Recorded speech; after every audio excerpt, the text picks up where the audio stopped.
Hello YouTube and welcome back to NovelsNook.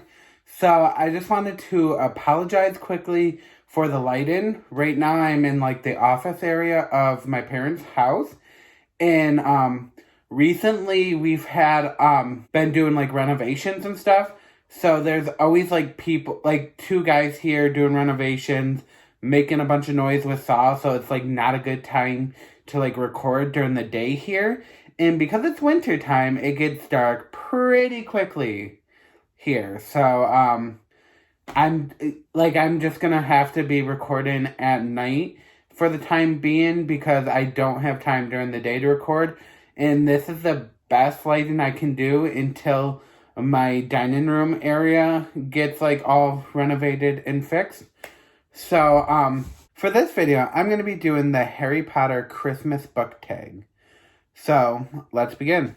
So the first question is, it's the first Christmas at Hogwarts. What is the book you're asking for Christmas? So for me, I want the book, The Rise of Kyoshi. If any of you have ever watched the Avatar, The Last Airbender series, this is a book that's based on the Earthbender Avatar Kyoshi that came before Aang. So I'm excited to read that book if I get it for Christmas. So, like, that's on top of my list that I really want. So, the next question is, you spot Hagrid hauling the Christmas tree through the castle. What is the heaviest or the longest book you own? So, for this one, I'm going to definitely have to go with It by Stephen King. This is definitely a real long book. It's literally like 1,400 pages. 1,400 pages. That's why I still have yet to pick up this book. I still need to read it. Do not crucify me. I have not read It by Stephen King. I've watched the movies, and I know you're not supposed to watch the movies before you read the books. But, yeah, this has been on my TBR forever. I don't know when I'm going to actually have the motivation to sit down and start reading this book. There are very few books that I read that are really long. It's because my ADHD brain does not have the attention span for a really long book. And it takes me at least like a month to get through a really long book. Okay, so this question is, it's time for the famous Great Hall Feast. What is one book that you cannot read without snacking? So, to be honest, I do not snack at all while I'm reading.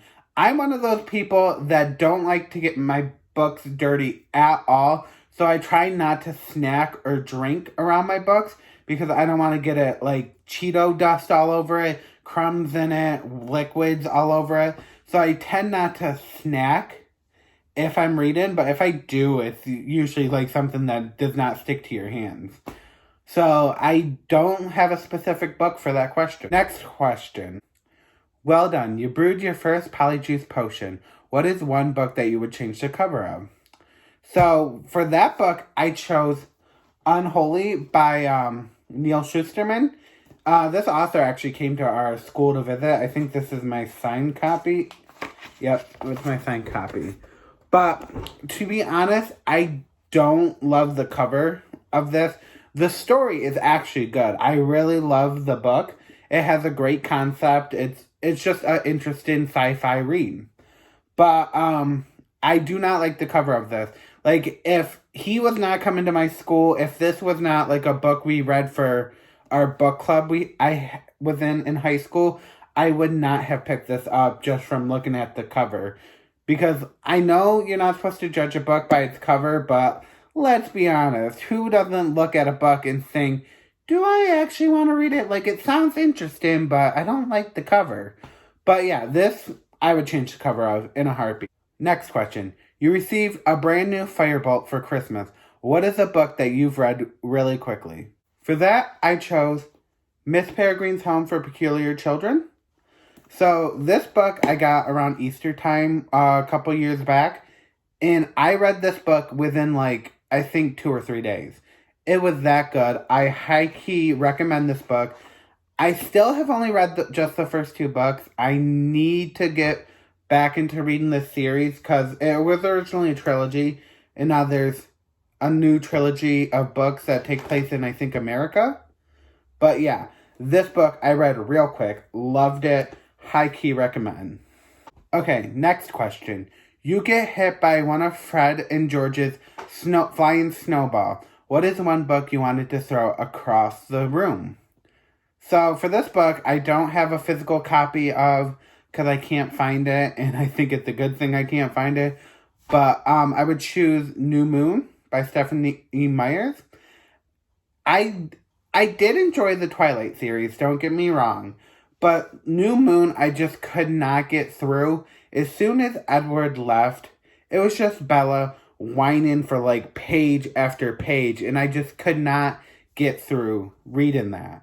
I think I had to watch the movie and then read the third and fourth book because I could not get through New Moon at all. Once I hit that point in New Moon, I was just done. It was not an enjoyable read for me, but I did enjoy Twilight and I did enjoy Eclipse. I don't think I have actually read the fourth book or watched the fourth movie, which I know I should, and I think I'm gonna try reading it this year. Well, I'm gonna like start the series over from the beginning and read it all the way through. So yeah, next question. You just visited Hogsmeade for the first time. What is one popular book you have not read? So for that, I am choosing The Seven Husbands of Evelyn Hugo. I think I talked about this in a previous video, and I still have yet to get to it. I really need to get to it. I think this actually might be my next book I plan on reading, because right now I'm reading Ninth House, I think it's called. I am blanking on the author, but it's a very popular author. I don't know why I'm blanking on it right now, but that's the book I'm currently reading. So I'm hoping to probably pick this up next, but I'm really looking forward to picking this up. Next question. Congratulations, you've been invited to the U Ball. What is one Christmas book that you enjoyed? So for this one, I am choosing Call Me Mrs. Miracle by Debbie Macomber. This is actually, there's a Hallmark movie based on this book, and I actually watched the Hallmark movie before I read this book, but I enjoyed the Hallmark movie. It was a great festive time. I high-key recommend it. Like, it's Hallmark, so you know it's gonna be cheesy. Like, but around Christmas time, I'm just in the mood for a feel-good, cheesy movie, and I don't know why. I just am. So, but this is a really good book. I love Debbie Macomber's Christmas books because it's just the Hallmarky feel to it. So I just really enjoy reading Debbie Macomber's books around Christmas time, and I love reading her Christmas books. They are the best. Like, they're just a cheesy feel good time, and I high key recommend it. Because not a lot of people talk about this on BookTube. There's very few videos about Debbie Macomber's Christmas books. Final question. You find Ron's Deluminator. What is one book that brought you through dark times? So, I am going to be very cliche here, and I'm going to have to say Harry Potter. Because Harry Potter is my childhood, and every time I felt down or did not feel at my best, like in the best mood, I could always sit down, read Harry Potter. I could always just like read like fan fiction of Harry Potter. I could read like anything Harry Potter based, and it would put me in a good mood and make me happier. So I'm gonna have to go with Harry Potter with this. It's my favorite childhood series, still to this day. I will reread Harry Potter just like that. Which I actually kind of want to reread Harry Potter this year because it's been a while since I've reread Harry Potter. So that might be on next year's list to be read. But yeah, Harry Potter, what can I say? It's a great book series. It gets you in a really good mood. I hope you guys enjoyed that festive Harry Potter Christmas book tag, and stay tuned for more videos. Bye!